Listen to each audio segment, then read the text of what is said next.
ഈ കൊച്ച് അതിനകത്ത് എന്തെടുക്കുക? രാവിലെ കുളിക്കുവാണോ? ഒരു ടവലും ചുറ്റി തല തുവർത്തി വരുന്നവളെ കണ്ടതും അവനൊന്ന് വിറച്ചുപോയി.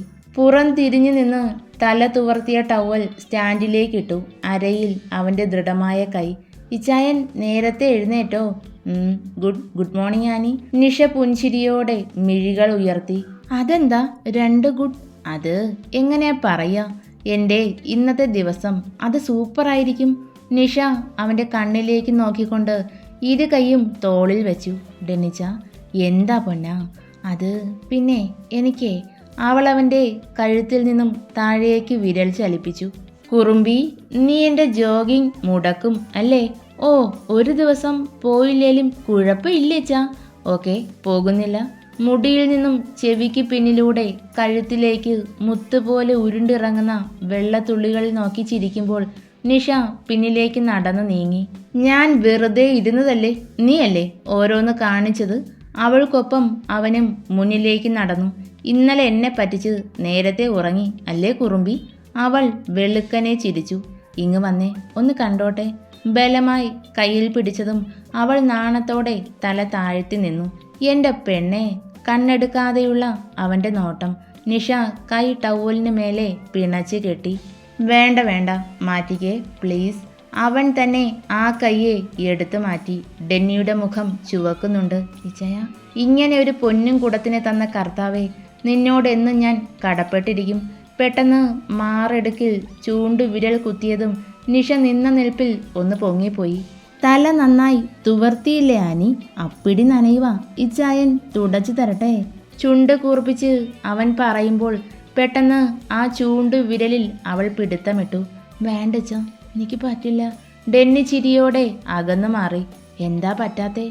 അത് ഈ ഡെന്നിച്ചനെ പോലെയല്ല. എൻ്റെ മനസ്സ് കുഞ്ഞാ. അവൻ താടിക്ക് കൈ കൊടുത്തു നിന്നു. എന്താണ് കുഞ്ഞുദ്ദേശിച്ചത്? ഈ വലിയ മനസ്സിന് കാര്യം പിടികിട്ടിയില്ലല്ലോ. അത് എന്തൊക്കെയോ ആഗ്രഹങ്ങൾ. അവൻ്റെ മുഖത്തേക്ക് നോക്കാതെയാണ് അവൾ പറഞ്ഞത്. ആഗ്രഹിച്ചോ? എല്ലാം ചേർത്ത് ഒരു ദിവസം നമുക്ക് സുന്ദരമാക്കാമല്ലോ. അവളുടെ വെളുത്ത പാദത്തിലേക്ക് നോക്കി. ഈ പാദസ്വരത്തിനോട് വല്ലാത്ത കുശുമ്പ് തോന്നുക എനിക്ക്. അവൾ ഷെൽഫ് തുറന്നു. അവൻ ബെഡിലിരുന്നു. ഇച്ചായ, കുറച്ചുകൂടി കിടന്നു. എന്നെ നീ അങ്ങനെ ഉറക്കണ്ട. അവൾ ഡ്രസ്സ് എടുത്ത് വാഷ്റൂമിലേക്ക് ഓടിക്കയറി. ഈ ഡോക്ടറെ പറ്റിക്കാൻ എളുപ്പാ, പാവം വട്ടൻ. കുറച്ചുനാൾ കഴിഞ്ഞോട്ടെ. പാവം എന്ന വാക്കിൻ്റെ എതിർപദം കണ്ടെത്തി വെച്ചോ. ഇന്ന് ജോഗിങ്ങിന് പോയില്ലേ ഡെന്നി? നീരജ ചോദിച്ചു. ഇല്ലമ്മ, എഴുന്നേറ്റതും ലേറ്റായി പോയി. ആനി കിച്ചണിൽ എന്തെടുക്കുവാ? ഇച്ച, ഇഡ്ഡലിയും സാമ്പാറും റെഡി. പെട്ടെന്ന് വായോ, കഴിച്ചിട്ട് ഹോസ്പിറ്റലിൽ പോകാം. ഡൈനിങ് ടേബിളിൽ ഫുഡ് നിരത്തി വെച്ചു. അങ്കിളിനെ കാണാനും അടുത്തിരിക്കാനുള്ള വെപ്രാളം കണ്ടോ അമ്മ? അച്ഛനാണെന്ന് തിരിച്ചറിയുമ്പോൾ എൻ്റെ ആനി ഒരുപാട് സന്തോഷിക്കും അല്ലേ? ഇത്രയും കെയർ ചെയ്യുന്ന പാതി എൻ്റെ സാമുവലിനെ പോലെ ഒരു മകൻ. ഇച്ച, പോകാം. കയ്യിൽ ഒരു വലിയ വിക്ഷോപ്പറുമായി നിൽക്കുവാണ് നിഷ. ഇതിലെന്താ, നിന്റെ തുണികളാണോ? ഇനി മുതൽ താമസം ഹോസ്പിറ്റലിലേക്ക് മാറ്റിയോ ആനി? ഇന്നലെ ആ അച്ഛനോട് ഞാൻ പറഞ്ഞായിരുന്നു ഇഡ്ഡലിയും സാമ്പാറും കൊണ്ടു കൊടുക്കാമെന്ന്. അതാ. പിന്നെ അച്ഛന് മാത്രമല്ല, എല്ലാവർക്കും ഉണ്ട്. എൻ്റെ പൊന്ന, അതിൻ്റെ ആവശ്യമുണ്ടോ? ഹോസ്പിറ്റലിൽ ഫുഡ് ഉണ്ടല്ലോ. പാവയിച്ച, എൻ്റെ ഒരു സന്തോഷത്തിന് പ്ലീസ്. സാരമില്ല, മോള് കൊണ്ട് കൊടുക്ക്, നീരജ പറഞ്ഞു. ഇതെന്ത് ട്രാഫിക് ബ്ലോക്കാണ്? അവൾക്ക് വല്ലാത്ത വെപ്രാളം. എൻ്റെ ആനി, ഇന്നലെയും ബ്ലോക്ക് ഉണ്ടായിരുന്നു. നീ കണ്ടില്ലായിരുന്നോ? കണ്ടു. പക്ഷെ ഇന്നെന്താണ് എനിക്ക് സംഭവിക്കുന്നത് എന്നറിയില്ലല്ലോ. അച്ഛനെ കാണാൻ വല്ലാത്തൊരു കൊതി പോലെ. കെട്ടുകഴിഞ്ഞ് പാലമറ്റത്തെത്തുമ്പോൾ ഇസബെല്ല വെപ്രാളത്തോടെ എഡിൻ്റെ കയ്യിൽ കയറി പിടിച്ചു. എന്താടി? അല്ല, നീ പകരം വീട്ടില്ലല്ലോ. ഇനി ഈ വലിയ തറവാട്ടിനകത്ത് എനിക്ക് എന്ത് സംഭവിച്ചാലും ആരും അറിയില്ല. ആ, അത് ശരിയാ. എൻ്റെ റൂമിനകത്ത് വെച്ച് നീ ഉറക്കെ കരഞ്ഞാലും ആരും അറിയില്ല, എഡിൻ പറഞ്ഞു. ഞാൻ വല്യമ്മച്ചോട് പറഞ്ഞു കൊടുക്കും. ഇവിടെ എന്ത് വിഷമമുണ്ടേലും വല്യമ്മച്ചോട് പറയണമെന്ന് പറഞ്ഞിരുന്നു. നീയാണ് എൻ്റെ സങ്കടത്തിന് കാരണക്കാരനെങ്കിൽ പിന്നെ എഡിൻ്റെ കാര്യം തീർന്നു. വാ മോളെ. കുരിശു വരച്ച് ഇസബല്ലേ അകത്തേക്ക് കയറ്റിയത് സൂസനാണ്. മകളുടെ മാറ്റം ട്രേസിയമ്മയ്ക്ക് സന്തോഷം തോന്നി.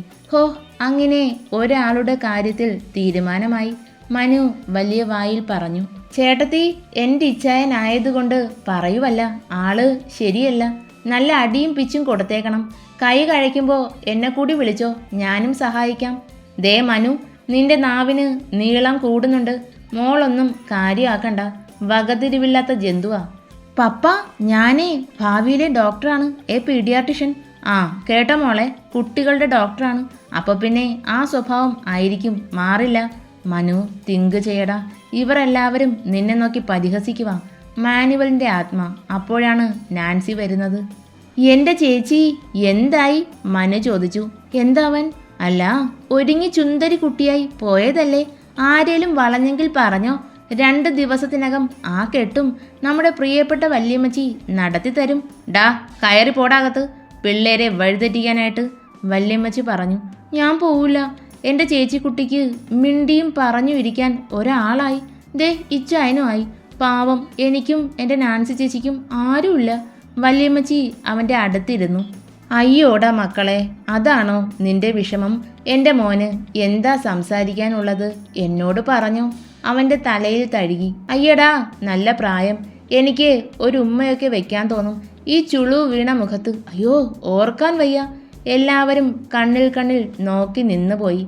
എന്താ ആരും ഒന്നും പറയാത്തെ? ഡോക്ടറാവും മുന്നേ പെണ്ണ് കെട്ടണം. ഓഹോ, ജോളി. എൻ്റെ മോനെ, ഇത് വല്ലാത്ത സ്വഭാവമാണ്. എന്തായാലും നിനക്ക് പറ്റിയവൻ തന്നെ. ഏതു നേരത്താണോ എന്തോ. എന്തായാലും ബോധമില്ലാതിരുന്നാൽ ഇങ്ങനെയുള്ള സാധനങ്ങൾ ഉണ്ടാകുമെന്ന് തെളിയിച്ചു തന്നു. സക്രിയ മേരിയെ നോക്കി. അവർ വായ പൊത്തി നിൽക്കുന്നുണ്ട്. ആ, സാറ് വന്നോ? 501 പേഷ്യൻ്റ് രാവിലെ മുതൽ മാഡത്തെ തിരക്കുക. നിഷ പുഞ്ചിരിച്ചു. ചെല്ലാനി, കാത്തിരിക്കുന്ന ആളിനെ സങ്കടപ്പെടുത്തണ്ട. പറയേണ്ട താമസം അവൾ ഓടുവാണ്. പൊന്ന, ഞാനും കൂടി വരണോ? വേണ്ടിച്ചയ, ഐ ക്യാൻ മാനേജ്. നിന്നെ കൊണ്ട് മാത്രമേ പറ്റൂ. ഡോക്ടർ വിശ്വം ഓപ്പോസിറ്റായി വരുന്നുണ്ട്. അവൾ നടത്തത്തിൻ്റെ വേഗത കുറച്ചു. ഗുഡ് മോർണിംഗ് മോളെ, നഴ്സാണല്ലേ? ഇന്നലെ എന്ത് മന്ത്രമാ അയാളിൽ പ്രയോഗിച്ചത്? സ്നേഹം, അവൾ പറഞ്ഞു. കൃഷ്ണനാഥിൽ ചെറിയ മാറ്റമുണ്ട് മോനെ. ഡെന്നി പുഞ്ചിരിയോടെ വിശ്വത്തിനൊപ്പം നടന്നു. എന്നും രാവിലെ കുളിക്കാൻ വിളിച്ചാൽ വരില്ല. പക്ഷെ ഇന്ന് വിളിക്ക് മുന്നേ വന്നു. കുളിച്ചു, തുണിയും അലക്കിയിട്ടു. സെല്ലിൽ നിന്ന് പുറത്തേക്ക് വരാത്ത ആളാ. ഇന്ന് ഒരുപാട് തവണ ആ കുട്ടി വന്നോന്ന് നോക്കി ഇവിടെ സാറിൻ്റെ ക്യാബിൻ വരെ വന്നു. കൃഷ്ണനാഥ് മാറും അങ്കിൾ. കാരണം കൂടെ നിൽക്കുന്നത് ഒരു നഴ്സ് മാത്രമല്ല, സ്വന്തം മകളും കൂടിയാണ്.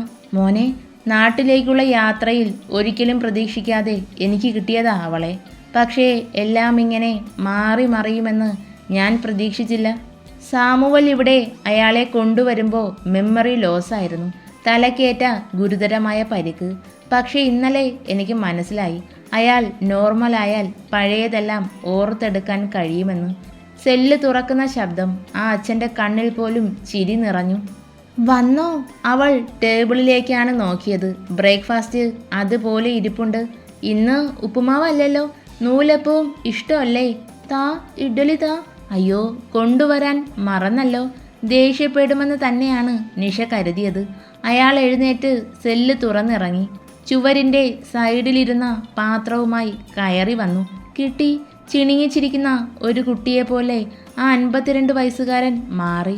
നിഷ തന്നെയാണ് വാരിക്കൊടുത്തതും മുടി ചീകി ഒതുക്കിയതും. ഈ മുടിയും താടിയും വെട്ടിക്കളഞ്ഞാലോ അച്ഛ? അയാളുടെ ചെവി ഒന്ന് കൂറുത്തു വന്നു. എന്താ ഒന്നും പറയാത്തെ? ഞാൻ കേട്ടില്ല. സ്വരത്തിൽ ഒരു ചെറിയ ഗൗരവം വന്ന് നിറഞ്ഞു. ഈ താടി എനിക്കിഷ്ടമല്ല, നമുക്ക് വെട്ടിക്കളഞ്ഞാലോ എന്ന്. എന്നിട്ട് മുടിയുടെ നര മാറ്റാം. എന്താ? വീണ്ടും ആ വിളിക്കായി അയാളുടെ ഉള്ളം ആഗ്രഹിക്കുന്നു. വന്നേ. മുടി കുറച്ചു നിർത്തിക്കൊണ്ട് വെട്ടിമാറ്റി. താടിയെല്ലാം കളഞ്ഞു. മീശ ഡ്രിം ചെയ്തു. എല്ലാം നിഷയുടെ ഇഷ്ടത്തിന് വിട്ടുകൊണ്ട് ഒരു പാവയെപ്പോലെ അവളെ മാത്രം നോക്കിയിരുന്നു. ടാബ്ലറ്റൊക്കെ കഴിച്ചതും അയാൾക്ക് ഉറക്കം വരാൻ തുടങ്ങി. എൻ്റെ അച്ഛൻ ഇപ്പോൾ സുന്ദരനായി. അയാളുടെ കവിളിൽ കൈവച്ചാണ് പറഞ്ഞത്. Did you just say I am young? ഒരക്ഷരം തെറ്റാതെ പറയുമ്പോൾ അവൾ മിഴിച്ചിരുന്നു. നരകൾ വന്നു. ഞാൻ വൃദ്ധനാണ്. നാളെ പോകും, തിരികെ പോകണം. പതിയെ പതിയെ അയാൾ ഉറക്കത്തെ കൂട്ടുപിടിച്ചു. നിഷ വാടിയ മുഖത്തോടെ ക്യാബിനിലേക്ക് വന്നു. പൊന്ന, നിന്റെ അച്ഛൻ എന്തു പറഞ്ഞു? ഇച്ചായ, എന്നോട് ഇംഗ്ലീഷിൽ സംസാരിച്ചു. പിന്നെ സാഹിത്യം പോലെ എന്തോ ഒന്ന്. നല്ല വിദ്യാഭ്യാസമുള്ള ആളാണ്. ഇനി പഠിപ്പ് മണ്ടയിൽ കയറിയതാവോ? അത് ഒരു പ്രൊഫസറാണെന്ന് ഇവൾക്ക് മനസ്സിലായില്ലേ കർത്താവേ? നോക്കാം. എന്തായാലും എൻ്റെ ആനിക്കൊച്ച് ആളും മെടിക്കുക. 2 ദിവസം കൊണ്ട് അങ്കിളിനെ മെരുക്കിയെടുത്തില്ലേ? ഗുഡ്. അവൻ അവൾക്ക് അടുത്തിരുന്നു. കയ്യിൽ വിരൽ കൊരുത്ത് പിടിച്ചു. 15 വർഷം ശ്രമിച്ചിട്ട് കഴിയാത്തതാണ് നിഷാനി എന്ന മാലാഖ 2 ദിവസം കൊണ്ട് സാധിച്ചെടുത്തത്. എത്രയും പെട്ടെന്ന് അച്ഛന് അസുഖം മാറും, പഴയ ആളായി മാറും. അയ്യോ, സുഖമായാൽ പിന്നെ ഇവിടെ നിന്ന് പോകില്ലേ ഇച്ച? എനിക്ക് കാണാൻ പറ്റുമോ? അവളുടെ ഹൃദയമാണ് അങ്ങനെ ചോദിച്ചത്.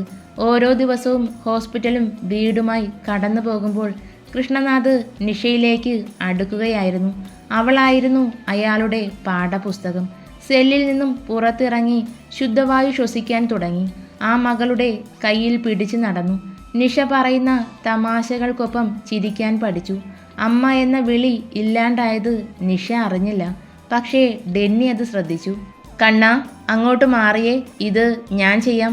ഹരി അരുണയെ പിടിച്ചു മാറ്റി. എൻ്റെ ഹരിക്കുട്ട, ഈ വാഷിംഗ് മെഷീനിൽ കുറച്ച് തുണി വാരി ഇടുന്നത് വലിയ ജോലിയല്ല. മിണ്ടാതെ ഇരുന്നോ. 5 മാസമായി. രാവിലെ പോയാൽ വരുന്നത് രാത്രിയാ. നേരത്തിനും കാലത്തിനും ഫുഡ് കഴിക്കുന്നോ വെള്ളം കുടിക്കുന്നോ ആർക്കറിയാം? അവൻ ദേഷ്യത്തിലാണ്. അമ്മ കേട്ടോ, എന്നെ കൂട്ടു വിളിക്കണ്ട. എൻ്റെ ഹരിക്കുട്ട, കുഞ്ഞു വാവയ്ക്ക് ആവശ്യമുള്ള ഫുഡ് കൊടുക്കുന്നുണ്ട്. പിന്നെന്താ? നമ്മുടെ വാവയെ ഞാൻ ശ്രദ്ധിക്കാതെ ഇരിക്കുമോ? ദേ, മിണ്ടി പോകരുത്. കുഞ്ഞിൻ്റെ കാര്യമല്ല ഞാൻ പറഞ്ഞത്. ഹരി മുട്ടുകുത്തി നിലത്തിരുന്ന് അവളുടെ മടിയിൽ തലവെച്ചു. കണ്ണാ, നീ ആരോഗ്യം ശ്രദ്ധിക്കാതെ ഓടിപ്പാഞ്ഞ് നടക്കുന്ന കാണുമ്പോൾ എനിക്ക് വേദനിക്കുവാ. ആണോ? എന്നാ ഈ കാലൊന്ന് തിരുമ്മി തന്നേ. ഹരി പുഞ്ചിരിച്ചു. എന്നാ ലീവിന് അപ്ലൈ ചെയ്യാൻ പറ്റുക? ഇപ്പോൾ 5 മാസം ആയില്ലേ ഹരി? 6.5 മാസം വരെ ഡ്യൂട്ടിക്ക് കയറിയേ പറ്റൂ. ഡെലിവറിക്ക് 2 മാസം മുന്നേ ലീവ് കിട്ടൂ. ഹരിയുടെ കണ്ണുകൾ കൂർത്തു. നിനക്ക് വേറൊരു ജോലിയും കിട്ടിയില്ല അല്ലേ? ഒരു IPS വന്നേക്കുന്നു. അവൻ എഴുന്നേറ്റ് പോയി. ഹരിക്ക് സങ്കട. ഉള്ളിൽ ഒരാളല്ല. അത് എൻ്റെ മോളും മറക്കരുത്. അമ്മേ, ഞാൻ എന്താ ചെയ്യാ? അരുണ വയറിൽ കൈവച്ച് പതിയെ തഴുകി.